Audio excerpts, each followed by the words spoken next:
Hi friends, అందరూ ఎలా ఉన్నారు? మేమైతే చాలా బాగున్నాం. చూసారా, కందనకాయలు అండ్ లివర్. నువ్వు ఆర్మీలో ఉంటావు, నీకు ఇవన్నీ ఎలా దొరికాయని అనుకోకండి.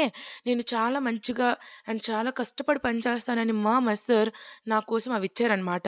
అండ్ ముందుగా ఉల్లిపాయలు, టమాటీలు, పచ్చిమిరపకాయలు ఇవే దొరుకుతాయి కాబట్టి వాటినే ఏపేసుకున్నాం మేము. వేపుకున్న తర్వాత చూసారా ఎంత బాగా అనిపిస్తుందో, నీట్గా క్లీన్ చేసుకొని వాటిని అలాగా ఆ రైస్ కుక్కర్లో వేసేస్తున్నాను అనమాట. ఎందుకంటే నా దగ్గర ఉన్న ఒకే ఒక రైస్ కుక్కర్ కాబట్టి దాంట్లోనే వండాలి. ఇంకా స్టవ్స్ అనేవి ఇక్కడ తీసుకురాలేం కదా. సో, వాటిని కొంచెం అండ్ యాక్చువల్‌గా ఇంకోటేంటంటే మీరు ట్రై చేయొద్దు ఇది. ఎందుకంటే ఇది నిపుణుల పర్యవేక్షణలో చాలా చక్కగా జరుగుతుంది. ఎందుకంటే నాకు వంట రాదు కాబట్టి. నేనే ఏదో యూట్యూబ్ వీడియో చూసి ఫాలో అయ్యి చేస్తున్నాను. మీరు కూడా మళ్ళీ చేస్తే ఇంకా తేడాగా ఉంటది. సో, మాకేంటంటే రోజు వాళ్ళొండింది తిని తిని బోర్ కొడుతుంది. అందుకే మేము వండుకుంటున్నాం. మన దగ్గర ఎన్ని మసాలాలుండవు. ఏవో మసాలాలుంటాయి. అవి ఏసేసాం అంతే. అండ్ ఉప్పు, కారం, పసుపు జల్లేసామనమాట. ఎందుకంటే మన దగ్గర ఏం లేవు. ఇక్కడేముంటాయి చెప్పండి. సో, ఎలాగోలా